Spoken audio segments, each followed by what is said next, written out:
Well,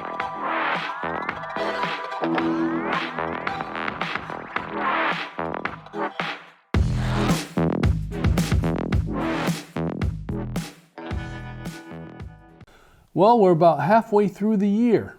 Housing frustration. It's the real estate show.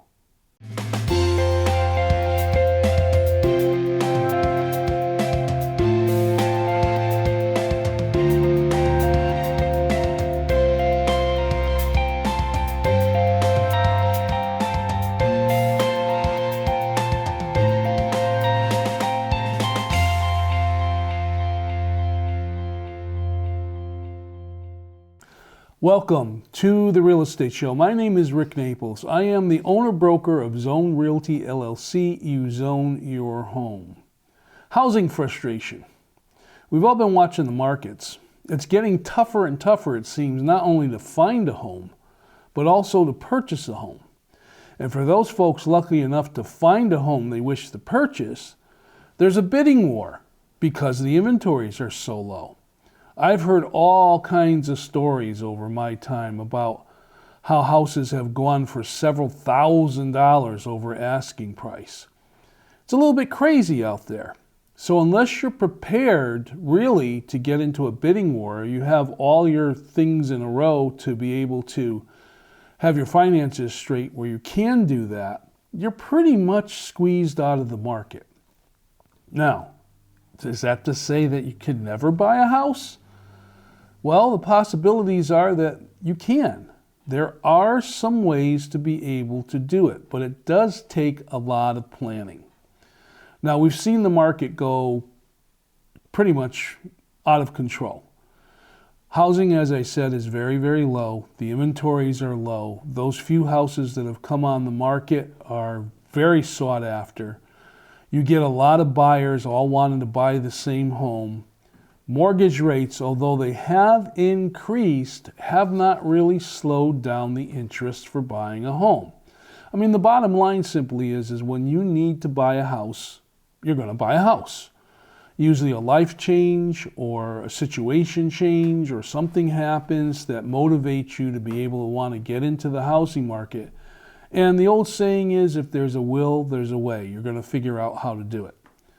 Now, some of the banks have started to address some of the craziness that's out there.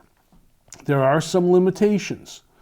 People with cash obviously are going to be able to overstep those who are looking to finance. But for those that are looking to finance, there are some creative programs out there that can make home ownership a reality.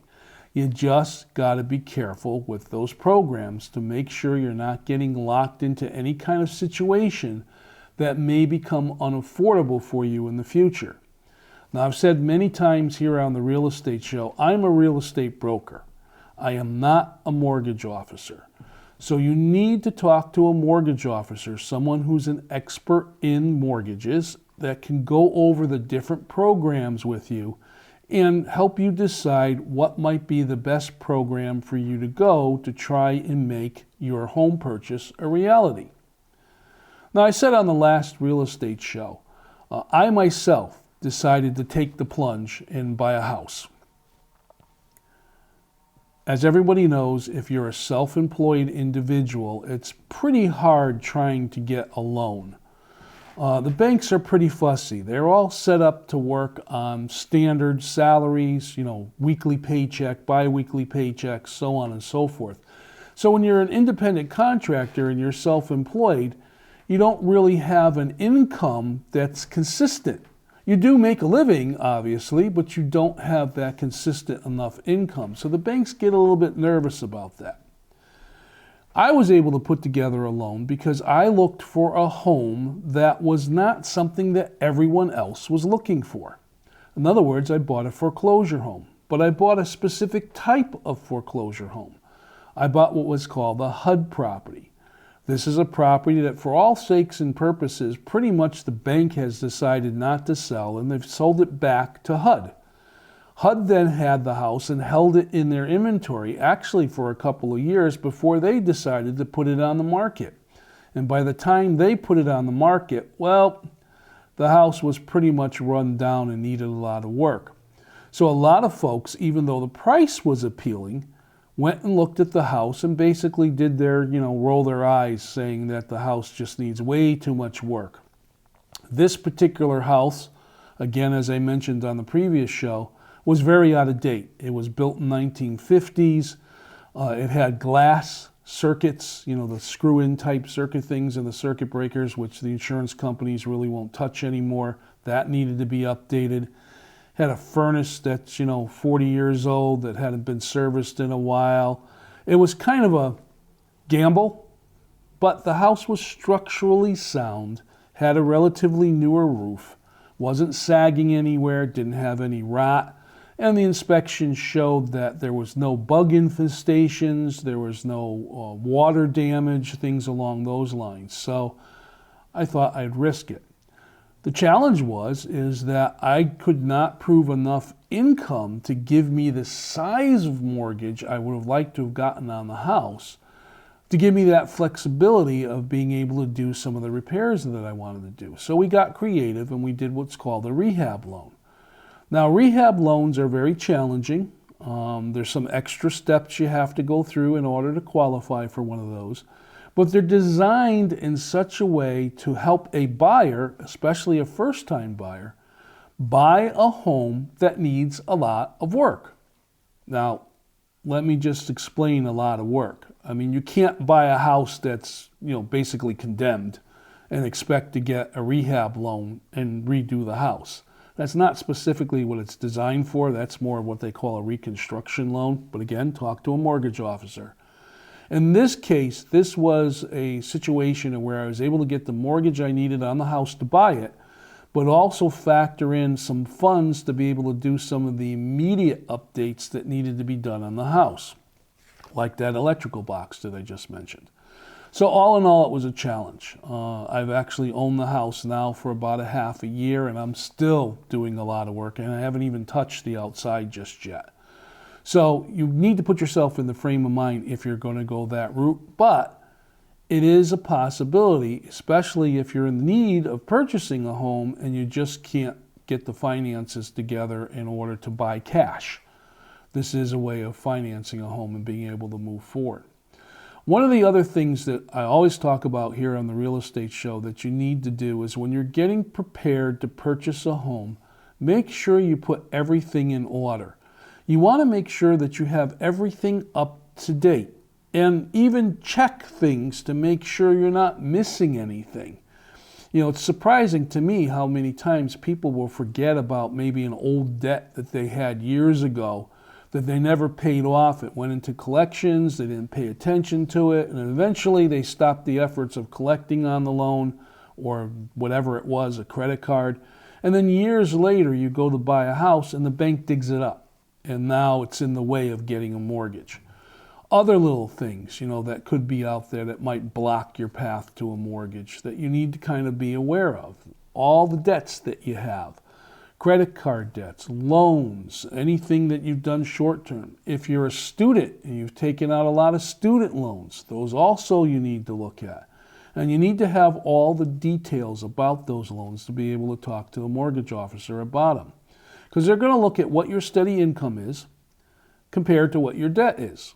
And they play with ratios and all this different kind of stuff, and I won't get into that because, again, I'm not a mortgage officer. But they figure out what you qualify for, and they give you a dollar amount. Now, that dollar amount basically is your rule of thumb to shop. They say that, based on the information that we were able to put together, you're qualified for XYZ amount of dollars. So that kind of gives you the price range that you can shop in. Sometimes it's more than what you need. Other times it's not enough. So you need to prepare as far as monies are concerned. You're going to need money for down payment. You're going to need money for closing costs. Now, that could be substantial. That could be thousands and thousands of dollars. But again, there are some programs out there that help you cover those expenses. But again, the bottom line is, folks, the mortgage payment. Now, I've had a lot of buyers work with me over this last year or so that have said to me, I was able to buy a house and my mortgage payment was less than what I was paying rent for. And I own the house. Well, that's ideal. that works out in a lot of different situations. But in some situations, it's not necessarily true. It might be a trade-off. You have to remember, folks, that when you do make the decision to buy a house, it's not just the mortgage payment you're going to be dealing with. It's a house. It's always going to need some work. It's always going to need some updating. It's always going to need repairs. It's always going to need different things. Plus, you have all the different expenses that are involved, electricity, fuel, and so on and so forth. You know, there's an old saying they used to say back in time that you would look at whatever your mortgage payment's going to be and multiply it times 2, because that's the reality of what it's going to cost for you to own a home. Not necessarily, it's not really that much, but it is a good rule of thumb to keep in mind when you're looking forward to purchasing a home.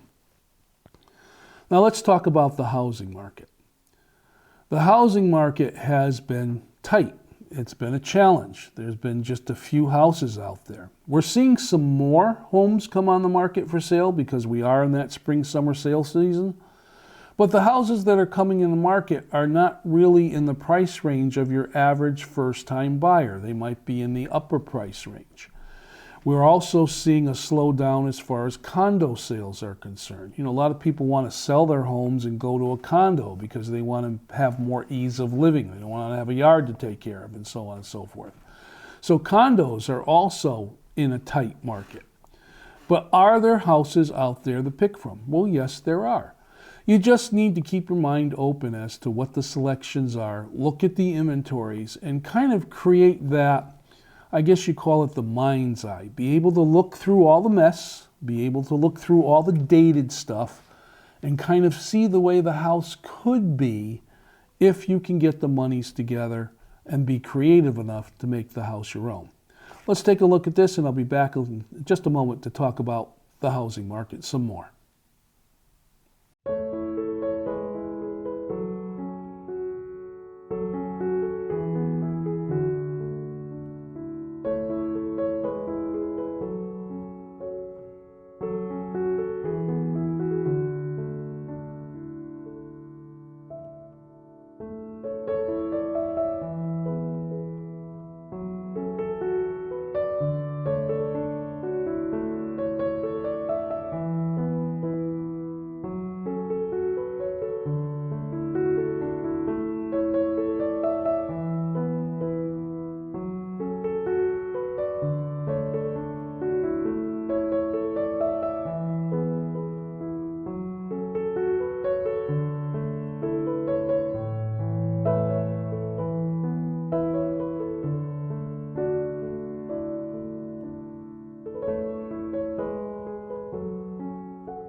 There's a lot of articles that are coming out that are talking about the housing market and what's happening out there, and they're tracking sales. And we usually can get a good idea of how the housing market is doing by the number of sales that are happening. Obviously, if sales are up, the market's strong. If sales are down, well, the market might be weak or having some challenges. Unfortunately, sales have slowed down, and this is again because of the tight inventory. But one of the bigger factors that's out there is what's going on in the economy. I've mentioned before on the real estate show that the prices of everything, as we know, have gone up, and especially mortgage rates. You know, just last year, we had mortgage rates, fixed rate mortgage rates, that were in the 3%. Now we're looking 5% and more. And that 2% difference, although it doesn't sound like a lot, when you're dealing with a $300,000 mortgage plus, it does make a lot of difference as far as the monthly payment is concerned. So it might just put people right outside of their budget. How do you overcome that? You can't really. I mean, there are some programs where you can buy down the rate. Again, talk to a mortgage officer on how that's done, but that involves upfront money, upfront cash in order to do that. So if you're not cash heavy, you may find that that's not an option for you to go to. The way, as I've been saying right along here in the real estate show, of kind of finding a house that's affordable is to look for those houses that need a little bit of help. Now, I know everybody wants to buy a house that you can just buy it and move right into it, start living, and there's nothing for you to do except put your stuff in there. Well, unfortunately, if you're not in that position, you're going to have to buy a house that needs a little bit of work. There's a lot of older inventory here in the state of Connecticut. We have a lot of older houses. About 40% of our houses here in Connecticut, I think, are 100 years old. So all those houses are going to need some updating. And maybe you might find one where the owner has done some of those updates and you just need to take it to the next level. One of the tricks that I learned over the years is the secret of paint. Now, what I mean by that is paint can make the worst things look better. And you can be creative with paint too. You know, you could turn dark colors light and so on and so forth. You'd be surprised how much a nice, fresh, clean coat of paint can make you look at something completely different. This house, again, the house that I purchased, I mean, basically we painted it inside and out. Every inch of it was repainted. I'm filming from my studio here in the basement, sitting in a nice little table. Behind me, you can see there are some white walls. Those are actually concrete walls, the basement walls, that I painted white just to have nice light color down in the basement.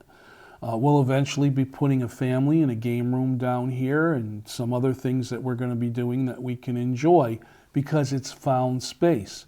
If you're fortunate enough to buy a house that has a large basement that you can refinish, there are a number of ways you can do that and not spend a lot of money.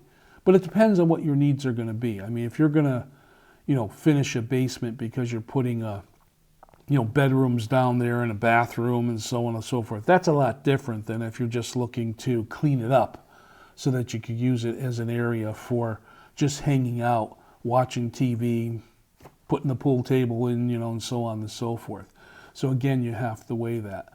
I chose just basically to clean up the basement and use it as an area for storage, and it also has an area that I will show in the future, I've promised to do that, where there's actually a fireplace. So once that's all cleaned up and fixed up and whatever, it's going to be quite nice down in that little section of the basement.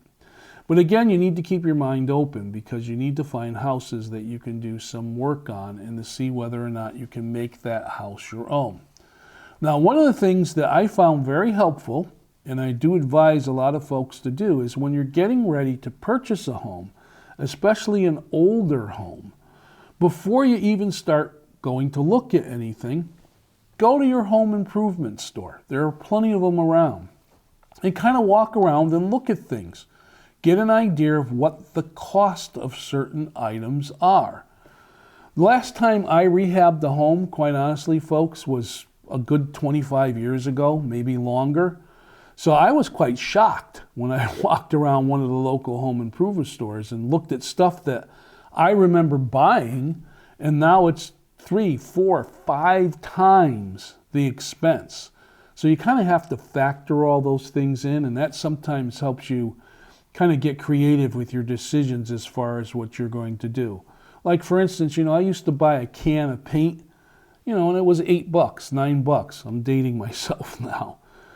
I bought a can of paint to do and seal the basement water, so it was $41. And I needed like 5 cans in order to do the size of this basement. So, it does get quite expensive. But again, paint is probably the best way to go where you can clean things up and kind of change the look of things. And it's not as expensive as if you're going to do demolition and remodel things.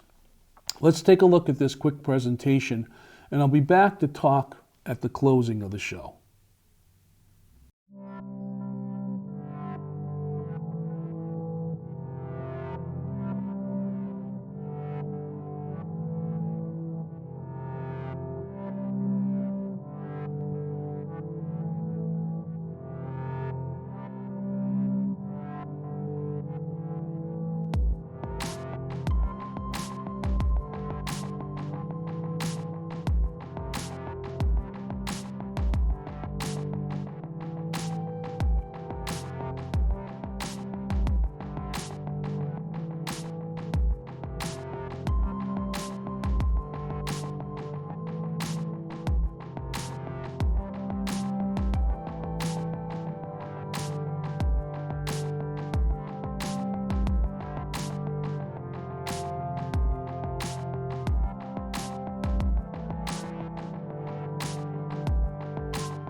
This is the part of the real estate show that I used to call my final thoughts or comments. It's kind of like, my opportunity to express my opinion. The real estate market is tough. For realtors that are out there, we're all scrambling. Some of us are lucky and we have a good client base and we're still out there showing houses and selling houses. Some of us are just listing agents and we just list houses for sale and let the buyer's agents try to find the buyers. But all of us are trying to maintain a living and also do the jobs that we're hired for. Now, we've seen a lot of companies start to pop up that are doing all kinds of crazy commission type things. And I want to say that commissions for a realtor here in our state as well as in the United States are negotiable. It's like with anything else. You can shop around and get the best price. If you're a seller that's looking to sell your home, it could be thousands of dollars that you may pay in commissions. So you want to take a look at those numbers, especially if your margin between what you owe on the house and what you want to sell it for is quite thin. You need to take into account what those commission amounts are going to be. Most realtors are full disclosure. They have no problem in telling you what the charge is, what it works out to be theoretically, because we know you can't predict what the house is going to sell for until you actually get a contract. And they'll explain how those monies are used. Now, most of the time, what happens is the seller pays a commission to the listing agent.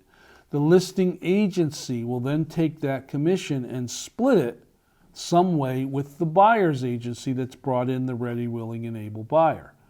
Those commissions then are split and go to the different agents that are representing the different individuals that are involved in the transaction. So when you look at the percentage at the selling price and what that commission is actually being divided up sometimes 4 different ways, sometimes 6 different ways to pay the number of people that are involved in making that transaction happen.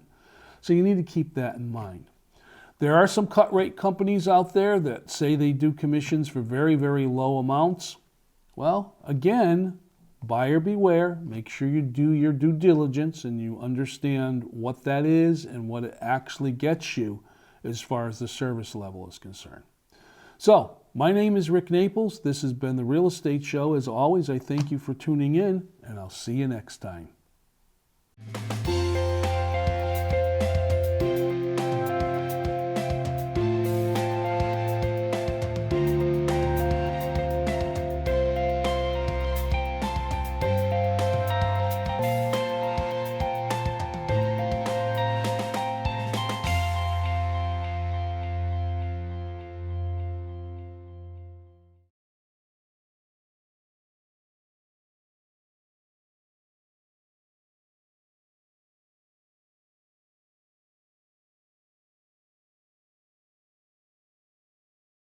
The Saybrook Fish House in Canton has been serving fresh seafood, chicken, and steak entrees for 34 years, offering 3 cozy dining room settings, a newly renovated pub with craft beer, wine by the glass, specialty cocktails, and a lighter fare menu. Open for lunch and dinner 7 days a week. Reservations accepted for parties of 2 to 42, and gift certificates are also available. The Saybrook Fish House, nestled at the crossroads of Route 44, 202, and 179 in Canton.